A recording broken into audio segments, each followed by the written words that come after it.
2018년도 첫 주일 첫 하나님 말씀은 고린도전서입니다. 앞으로 한 달 반 정도는 계속 고린도전서를 보게 될 것입니다. 고린도전서는 고린도 교회에 보낸 편지라는 말입니다. 고린도 교회는 사도 바울이 제2차 전도 여행을 떠나면서 개척한 교회입니다. 사도행전 18장에 그 배경이 잘 나옵니다. 고린도는 동서양을 아우르는 해상교통과 육상교통의 중심지입니다. 그래서 무역으로 돈을 많이 벌어들이는 다양한 문화가 집결하고 있는, 그래서 우상 숭배가 만연할 수밖에 없는 그런 도시였습니다. 이런 도시에 바울이 복음을 들고 전도를 하기 시작하니까 핍박이 이만저만이 아니었습니다. 그래서 바울이 너무너무 힘든 거예요. 아, 고린도 지역이 너무 힘들다. 이런 생각을 하고 있을 때 하나님이 역사를 하셨습니다. 하나님이 하실 수 있는 가장 좋은 역사는 말씀을 주시는 거예요. 사도행전 18장 9절부터 10절까지 이런 말씀이 있습니다. 밤에 주께서 환상 가운데 바울에게 말씀하시되 고린도에서 복음을 전하다가 너무 힘든 거예요. 두려워하지 말며 침묵하지 말고 말하라. 내가 너와 함께 있으며 어떤 사람도 너를 대적하여 해롭게 할 자가 없을 것이니 이는 이 성 중에 내 백성이 많음이라 하시더라며. 여러분, 예배하다가 기도하다가 때로는 일상생활을 하다가 하나님 말씀을 들을 때 얼마나 가슴이 벅차는지 몰라요. 우리 집사람이 금식 기도한다고 하면서 저는 끌려가다시피 오후 2시 예배, 저녁 9시 예배 함께합니다. 찬송하고 말씀 보는데 성경을 5장씩 창세기부터 읽는데 창세기 32장인가 읽는 겁니다. 야곱이 산촌 나반에서 집으로 돌아가는 길이에요. 그래서 형님 예수를 만나는데 딱 한 문자. 내가 지팡이 하나로 들고 요단강을 건넜는데 20년 만에 돌아올 때는 수많은 재산이 있었습니다. 너무 기쁜 거예요. 성경을 읽는데 마음에 너무 와닿는 거예요. 야곱이 홀홀단신 형님 에서가 죽이려고 하니까 야반도주한 거잖아요. 외삼촌 나반집으로 지팡이 하나 들고 갔다는 거예요. 20년이 지난 다음에 말하기가 좀 그렇지만 부인이 4명, 자식은 11명, 딸 하나, 아직 마지막 배남이는 라헬이 낳진 않았으니까 이만한 대가족, 엄청난 부자. 하나님이 그렇게 해주셨다는, 옛날에 그 말씀 읽어도 별로 감동이 없는데 딱 말씀이 박히는 거예요. 이 말씀이 어쩌면 나에게 주신 말씀, 우리 교우들에게 주신 말씀. 지팡이 하나로 갔는데 하나님이 이렇게 큰 축복을 주셨나이다. 하나님이 말씀을 주시면 남이야 어쨌든지 간에 그 말씀이 힘이 되는 거예요. 사도 바울이 복음을 전하다가 너무 힘들어 고생스럽고 죽을 마음인데 하나님이 쫙 나타나셔서, 표현이 밤에 주께서 환상 가운데 비몽인지 사몽인지 꿈이라고 안 돼 있어요. 환상 가운데. 바울이 이 말씀 듣고 고린도를 어떻게 떠나겠어요? 1년 6개월을 더 복음을 전하는 겁니다. 그래서 바울에게는 아주 특별한 교회, 고린도 교회가 되는 것이죠. 그래서 고린도전서 16장, 고린도후서 13장, 신약성경 여러 서신서 중에 가장 기다란 고린도 전후서를 합치면 29장에 걸쳐서 이 편지를 쓰게 됩니다.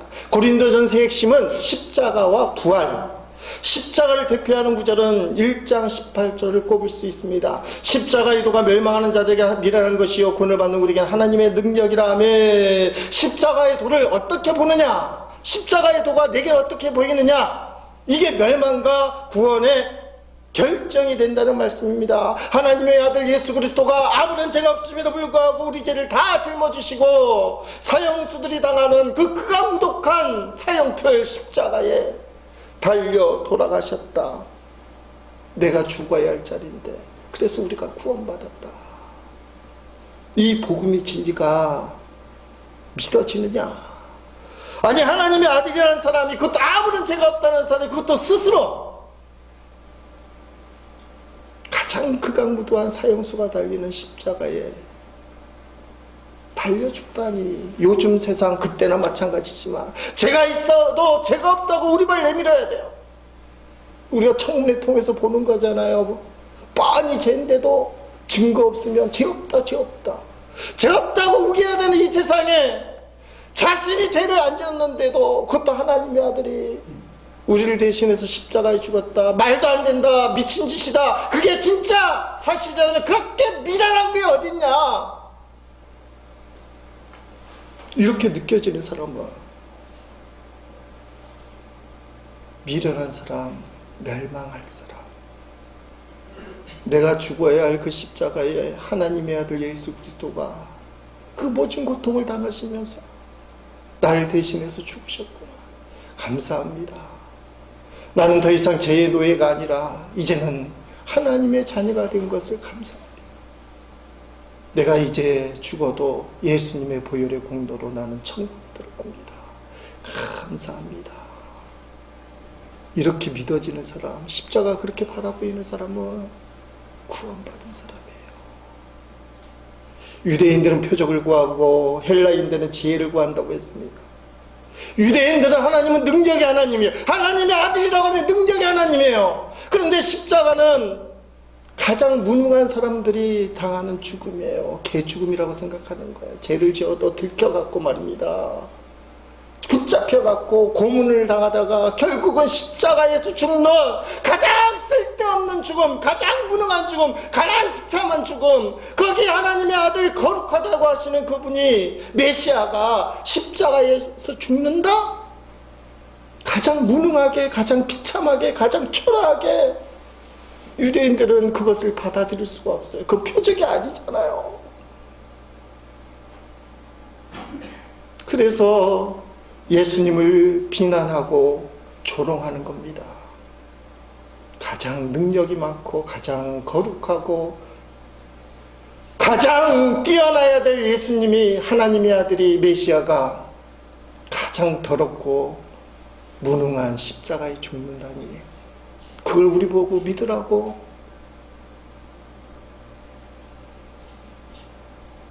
그러나 하나님은 이렇게 비참하고 가장 약한 십자가에 하나님이 주실 수 있는 최고의 사랑, 하나님이 하실 수 있는 유일한 능력, 그러니까 절대로 제일 큰 능력, 십자가에 고스란히 담기셨어요. 하나님이 줄 수 있는 가장 큰 사랑은 독생자. 하나님이 세상을 사랑하사 독생자를 주셨어요. 예수님을 주셔서 십자가에 탁 달리셨어요. 가장 큰 사랑, 가장 큰 능력, 온 인류를 구원할 수 있는 능력. 세상에 그 어떤 길도 없고 딱 한 길, 십자가에 달리신 예수님, 우리를 구원할 수 있는 유일한 능력, 그 능력을 십자가에 담긴 겁니다. 고린도서 1장 18절, 십자가의 도가 멸망하는 자들이 미련하나. 그럴 수 없어. 구원을 받는 우리에게는 하나님의 가장 큰 사랑, 하나님의 가장 큰 은혜, 하나님의 가장 큰 능력, 이 세상의 죄악에서 우리를 구원할 수 있는 유일한 능력이기 때문에 십자가는 하나님의 능력. 이 세상은 멸망받는 사람과 구원받는 사람으로 나뉩니다. 우리가 그걸 꼭 기억해야 돼요. 예수님을 믿어 구원받는 사람과 믿지 않고 멸망받는 사람.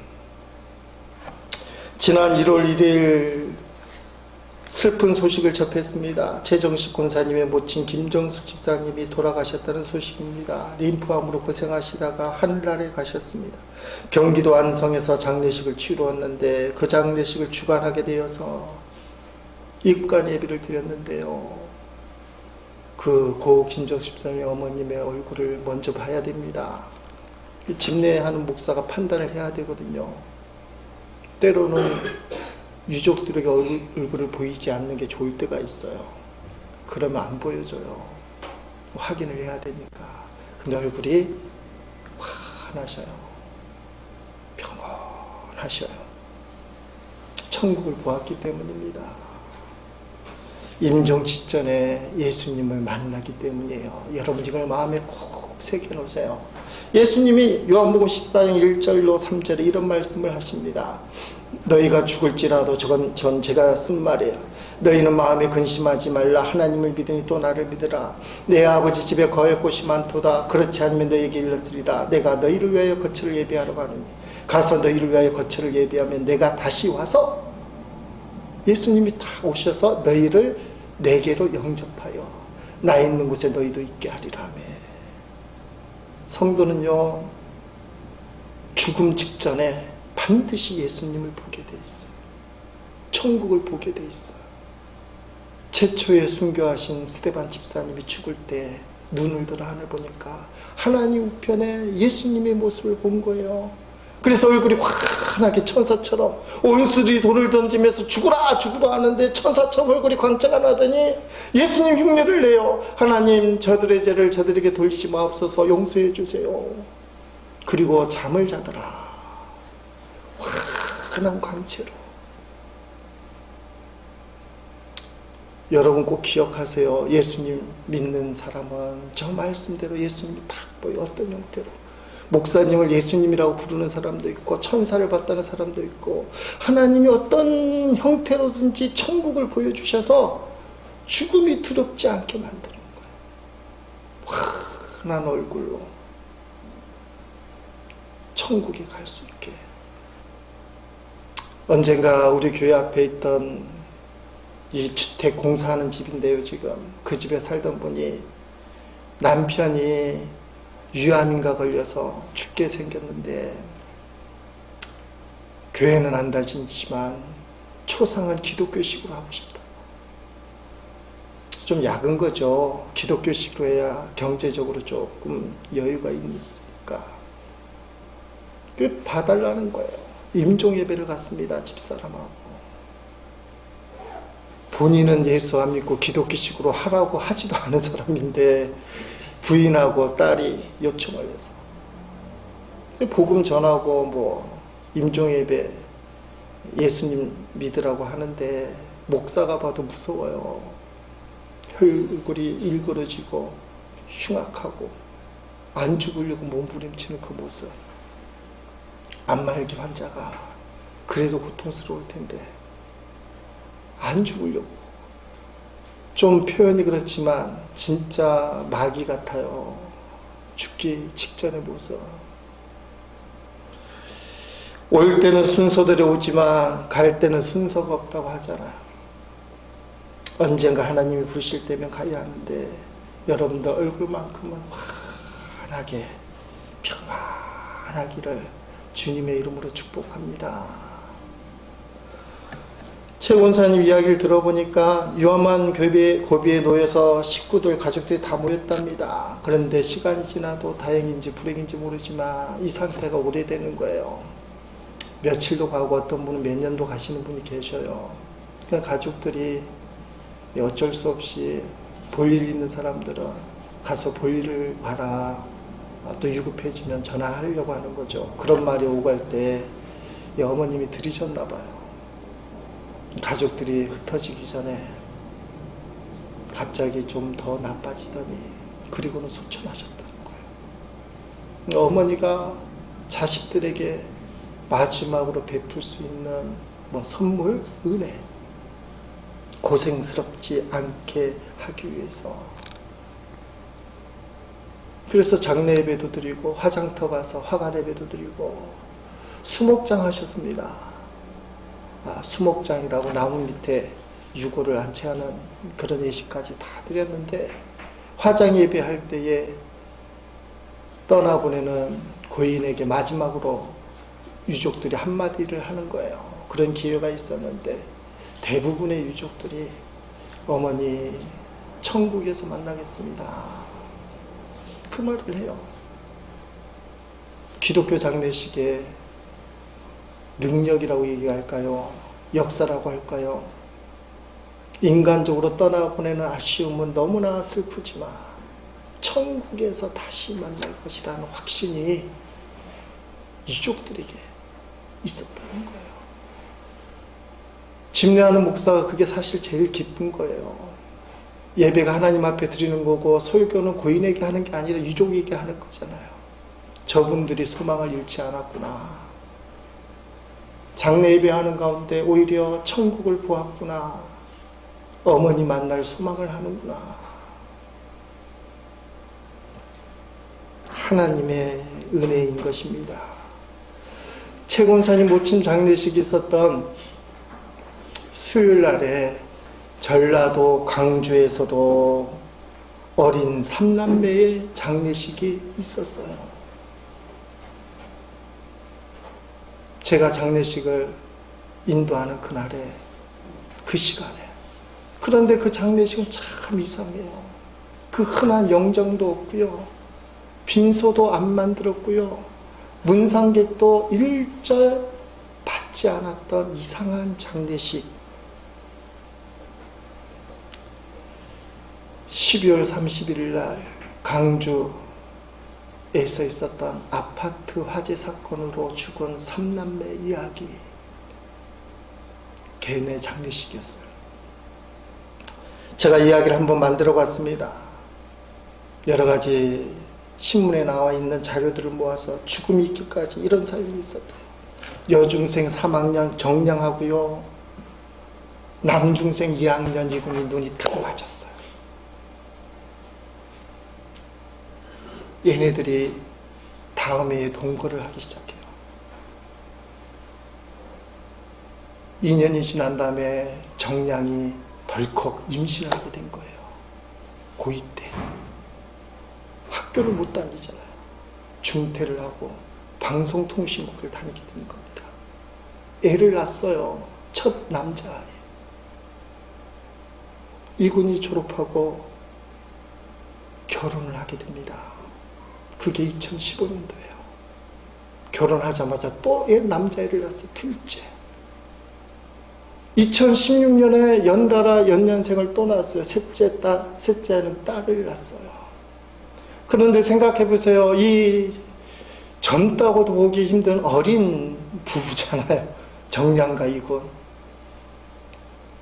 살림살이가 이게 쉽겠습니까? 이군 아버지가 뭐 월세 전세도 대주고 생활비도 대줬지만 너무너무 생활고가 힘든 거예요. 뭐 기사에 보니까 이군이 PC방 알바, 일용직 알바를 막 찾아다니면서 가정을 부양해야 되니까 노력은 했는데, 이게 그 조그만 애들이 또 그런 짓을 좀 표현이 죄송합니다만, 그런 짓을 하는 애들이 정상적이지는 않잖아요. 사는 게 너무 힘든 거야. 늘 쪼달리는 거야. 결국은 자녀 양육 문제하고 소위 말하는 성격 차이 때문에 얘네 정량하고 이군 매일 싸움을 하다 이혼을 결심을 했습니다. 작년 12월 27일 날 이혼 선고가 내려진 거예요. 이혼 선고. 둘은 이혼하라. 삼남매는 엄마 정량이 키우기로 하고 아빠 이군은 90만 원씩 생활비로 대기로 그렇게 판결이 난 거예요. 이혼 판결이 난 지 4일 만에 그 사건이 터진 겁니다. 12월 30일 날 엄마 정량이 친구들하고 술 마신다고, 연말이니까 아빠 이군을 불러다가 저녁 7시에 집을 나가요. 아빠 이군은 이혼도 결정된 거고 애들도 자기가 안 키우니까 2시간 40분을 애들을 봤대요. 근데 엄마가 연락도 안 되고 안 들어오니까 삼남매를 덜컹 팽개치고 PC방에 오락하러 간 겁니다. 30일 날 밤 9시 40분에 엄마 정량이 술이 만취해서, 그 사진도 신문에 나와요. 술 취한 모습으로 새벽 12월 31일 새벽 1시 50분에 집에 들어왔어요. 4시간 동안 삼남매가 방치된 거예요. 아무도 없이. 4살, 2살, 15개월 된 이 삼남매가 1시 50분에 들어온 이 정량이 술에 취해갖고 말입니다. 담배를 한 대 피워야 되니까 베란다 가서 문을 열고 피려고 하니까 너무 추웠다는 거예요. 정량의 진술에 따르면. 그래서 베란다 문을 딱 닫고 거실에 앉아서 거실에 있는 담배 그 이불을 뒤집어 썼는지 이불을 덮고 담배를 한 대 피우는데 막내가 칭얼거리는 소리가 들렸다고 그래요. 술 기운에. 근데 이 엄마가요, 담배꽁초를 자기가 덮던 이불에다가 비벼 끈 거예요. 그 엄마의 진술이니까. 그리고는 애들이 있는 작은 방에 들어가서 애를 보듬고 잠을 잔 겁니다. 근데 불이 난 거예요. 불길에 그 뜨거운 기운을 느낀 정량은 벌떡 일어나서 불이 난 걸 보고는 이게 문제예요. 애들을 이불로 덮어줬다는 거예요. 불이 났는데도. 이불을 대충 덮어주고는 자기는 베란다로 피신을 한 겁니다. 피신을 하고 남편 이군에게 전화를 했대요. 불났다. 그리고 다시 방에 들어가려고 하니까 불이 엄청나게 번져서 엄마 정량이 못 들어갔다는 거예요. 그게 삼남매 화재 사건이에요.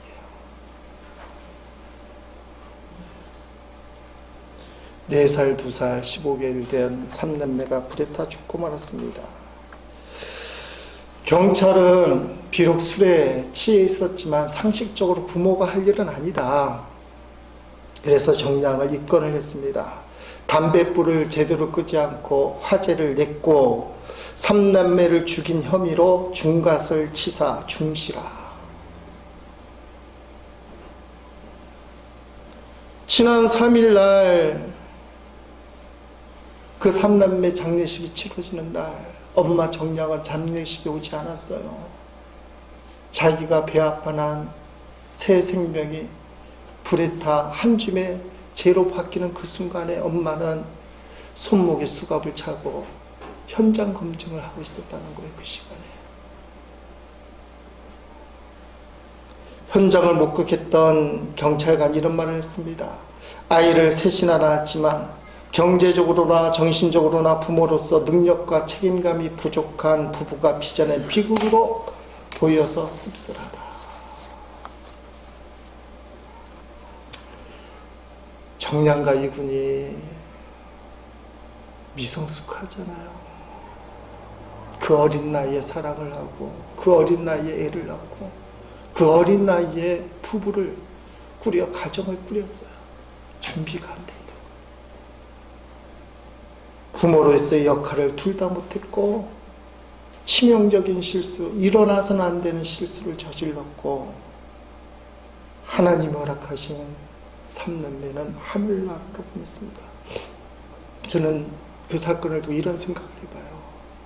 정량과 이군에게 누군가는 계속해서 관심을 갖고 정말 사랑하는 마음으로 베풀어주고 돌봤다며 그 사랑과 관심을 그들이 계속 받고 있었더라면 이런 비극이 일어났을까? 우리 사회가 이걸 이제 만들어 가야 되는 거예요. 그게 복지라는 거예요. 내버려두면 정량과 이군처럼 어쩔 수 없이 여러분 정량의 어머니의 심정이 오죽하겠어요. 불이 나기 시작할 때 경찰이 잡고 있는 가장 큰 문제가 뭐냐면 불이 났을 때 애들을 같이 베란다로 옮겨야 되는데 안 했다는 거예요. 불이 나는 걸 뻔히 보면서도 그 엄마가 그냥 대충 이불을 애들에게 덮어주고 혼자 베란다로 갔을 때 그 상상하기도 힘든 그 몹쓸 마음. 이혼이 결정되니까 애들을 어디로 보낼 것까지 찾아봤다는 자료까지 나오는 거예요. 준비가 안 된 부모. 근데 현실은 삼남매를 둔 아빠 엄마예요. 저는 고린도전서 1장을 보면서 사도 바울이 고린도 교회 성도들 향해서 그 미성숙한 정량과 이군의 모습을 보는 거예요. 그런데 말입니다. 사도 바울이 야단을 안 쳐요. 고린도전서 1장 1절로 9절 오늘 본문 말씀은 사도 바울의 사랑과 관심이 가득 있어요. 이것만 읽으면 고린도 교인들이 믿음이 좋고 참 성실하고 하나님 보시기에도 이쁜 교인들 같아요. 근데 그게 아니에요. 고린도 교회들이 얼마나 미성숙했는지 앞으로 보겠지만 당장 1장 12절부터 나옵니다. 바울파, 아볼로파, 게바파, 그리스도파, 파가 나뉘어졌다는 것은 싸웠다는 거예요. 네가 옳고 내가 틀리고 네가 옳고 내가 틀리고 하면서 너가 틀리고. 더 심각한 말은 5장 1절에 가니까 세상 사람도 아니에요. 성도들 중에 말입니다. 아버지의 부인을 취했다. 5장 1절에 나와요. 이 막장 드라마 아니에요. 아버지의 부인을 아들이 취했다.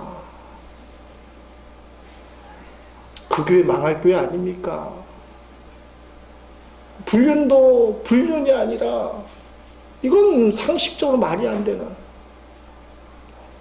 세상에다가 송사 고소고발을 얼마나 남발을 했는지 그 문제도 나와요. 영적으로는 엄청 혼탁해요.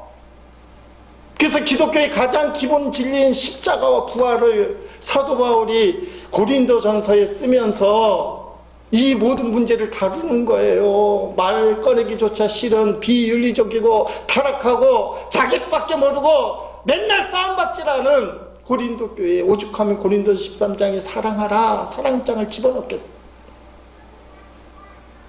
너무나 미성숙하고 타락한, 마치 정량과 이국과 같은 그러나 예수 믿는 성도인 이 고린도 교회, 나 같으면 화를 낼 거예요. 이놈들아, 내가 언제 그렇게 시켰느냐?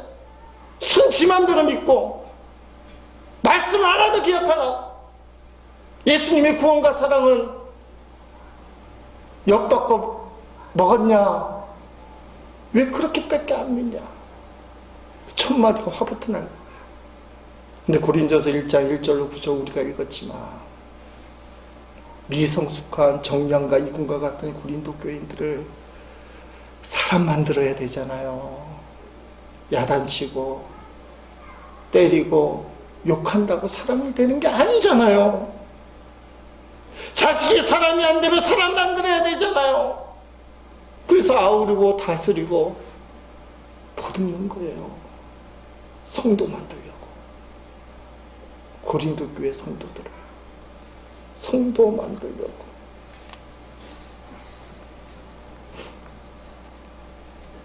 (1장 4절) 말씀에 이렇게 표현합니다.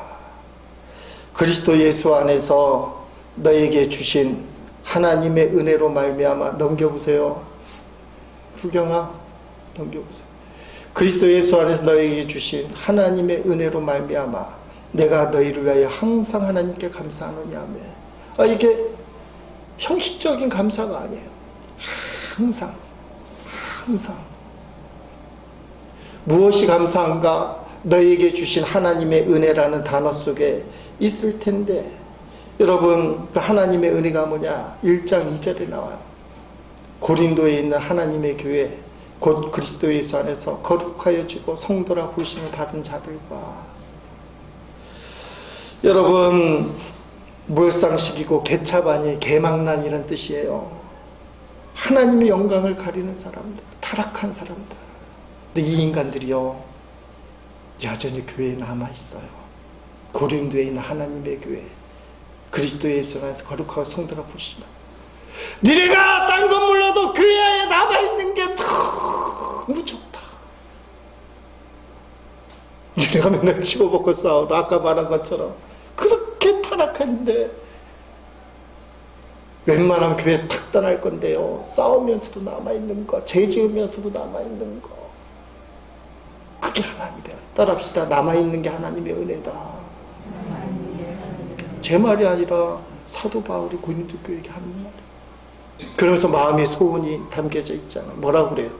거룩하여지고 성도라 부르심을 받은 자들. 지금은 개차반이에요. 개망난이들이에요.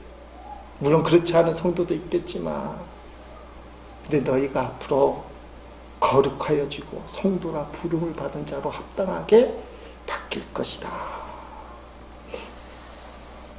여러분, 한 번 자식은 영원한 자식이에요. 말을 안 듣고 자꾸 딴짓만 하면 옛날에 그런 말 했어요. 호적에서 파버리겠다. 근데 호적에서 판 부모 아무도 없어요. 호적에서 안 파요. 한 번 자식은 영원한 자식. 고린도 교회의 개차반 미성숙한 이 성도들을 하나님의 자식이라고 사도 바울이 먼저 부르는 거예요. 따라합시다. 나를 택하시고 부르신 하나님의 은혜, 이것만큼은 변하지 않는다. 우리는 고린도 교회 성도만큼은 타락하진 않았잖아요. 찬송가 310장 가사 그랬잖아요. 하나님의 은혜로 있을 데 없는 자 왜 구속하여 주는지 난 알 수 없도다. 하나님이 왜 날 선택했는지 알 수는 없어요. 근데 말씀은 가르쳐줘요. 왜 쓸데없는 너를 불러주셨는지 아느냐. 예수 믿는데요, 사실 우리 정량과 이군 앞에 고개 들 수 있습니까? 삼남매를 낳은 것처럼 직분도 다랑다랑하다. 저는 목사가 됐어요. 근데 자격이 있냐? 없는데 하나님이 부르셔요. 사도 바울이 성도래요. 근데 하나님 왜 우리를 다독거리시고 여전히 우리를 붙들어 주신 은혜를 베푸는가? 그 목적을 알아야 돼요. 1장 2절 말씀, 고린도에 있는 하나님의 교회 그리스도 예수 안에서 거룩하여 지고 성도라 부르심을 받은 자들, 이렇게 되라. 거룩하여 지고. 그래서 성도의 이름에 합당한, 가리스 주석에 의하면 거룩하다, 세속적이고 일상적인 것이 하나님께 탁 받쳐져서 그분의 목적을 위해 구별된 것. 그래서 성도는 거룩한 물이잖아요, 국어사전에. 성도의 의미는 뭐냐? 세상과 구별되며 하나님 앞에 탁 받쳐진 사람. 세상과 구별되며, 우리가 세상 속에 살지만 세상과 똑같지 않아요. 세상과 구별되며 그 속에서 하나님께 탁 받쳐진 사람이 성도라는 거예요. 사도 바울이 미성숙한 고린도 교인들에게 이 말 하고 싶어요. 너희는 세상과 구별됐으니 세상과 똑같이 살면 안 돼. 소금과 빛처럼 살아야 돼. 그리고 너희는 늘 기억해야 될 게, 하나님 앞에 탁 받쳐진 사람. 받쳐졌다는 건 네 마음대로 사는 게 아니라는 거잖아요. 하나님께 받쳐진 사람. 어떻게 하면 거룩하게 성도답게 살 수 있을까? 저는 이 말에 답이 있다고 생각합니다. 요새 뜨는 신학자요, 목사님이신 존 파이퍼 목사님. 이분이 이런 말을 했어요. 인생에서 가장 쉬운 것이 무엇인가? 하나님이 하라는 대로 하는 것이다. 인생에서 가장 좋은 것이 무엇인가? 하나님이 하라는 대로 하는 것이다. 인생에서 가장 복된 것이 무엇인가? 하나님이 하라는 대로 하는 것이다. 가장 쉽고 좋고 복된 게 뭐냐? 하나님이 하라는 대로 하는 것이다. 좋은 거 복된 거는 인정해요. 근데 쉬운 거는 사실 어렵잖아요. 하나님이 하라는 것 하고요, 하지 말라고 하는 것 하지 않는 것, 이게 말처럼 쉽지 않아요. 존 파이퍼 목사님이니까 가능한지 몰라요. 하나님이 하라는 대로 하는 것이다. 이게 가장 쉽다.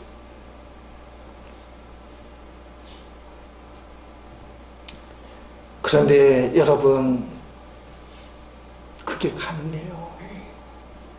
우리가 마음으로 하나님 하라는 대로 살겠다고 결정을 하면 가능해요. 하나님이 도와주시기 때문에. 사도 바울이 고린도 교회 그 개참한 성도들이 반드시 바뀔 것이다 이유를 대요. 그게 8절 9절 말씀에 아주 중요한 말씀 한번 읽어봅니다. 예수님께서는 여러분을 세상 끝날까지 굳세게 지켜 우리 주 예수 그리스도의 날에 흠이 없는 사람이 되게 하실 것입니다. 여러분을 부르셔서 그의 아들이신 우리 주 예수 그리스도와 사귐을 갖게 하신 하나님은 신실하십니다. 왜? 예수님이 세상 끝날까지 다 굳세게 미성숙한 정량과 이근과 같은 개차반 같은 성도들을 붙들어 주신다. 붙들어 주신다. 그래서 예수님이 다시 오시는 그날 아무런 흠이 없는 사람, 성도잖아. 근데 이걸 만든 분이 누구냐? 9절 말씀에 예수 그리스도와 사귐을 갖게 하신 분은 하나님이시다. 하나님이 그렇게 만들어 놓으셨다.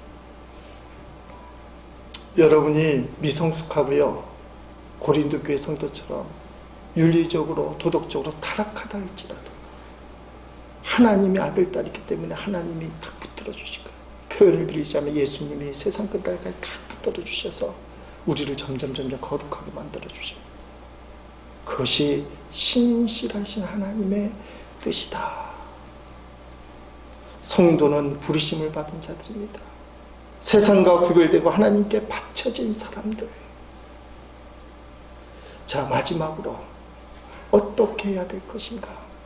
어떻게 하면 부름받은 성도답게 거룩하게 살 수 있을 것인가? 청교도의 시대에 있었던 유명한 이야기예요. 어떤 자매가 세례를 받게 됐습니다. 목사님이, 자매님, 당신이 예수님 믿기 전에 죄인이었던 것을 인정하십니까? 이 자매는 당당하게 네. 자매님, 그렇다면 예수님을 믿고서도 당신은 죄인입니까? 정답은 용서받은 죄인이잖아요. 용서받았습니다. 그런데 이 자매가 뚱따지가 이렇게, 저는 예수 믿고 난 다음에 더 큰 죄인임을 느낍니다. 그 회중들이 이제 놀래서 저렇게 대답하면 세례를 못 받는데, 목사님이 그래서 이 신실한 자매인 줄 아니까, 그렇다면 예수님을 믿기 전과 예수님을 믿은 후에 무엇이 달라졌습니까? 이 자매가 대답한 유명한 말입니다. 전에는 죄를 향해 달려가는 죄인이지만 지금은 죄로부터 도망치는 죄인입니다. 세례받았어요. 이 유명한 말. 따라합시다. 죄를 향해 달려가는 죄인, 죄로부터 도망치는 죄인. 불신자는요, 어쨌든지 간에 죄를 짓고 즐기고 노력하려고 죄를 향해 달려가요. 죄인 줄 알면서. 예수 믿는 성도는 이제 죄인 걸 알기 때문에 여전히 죄를 짓지만 죄로부터 도망치는 거예요. 죄 안 지르려고.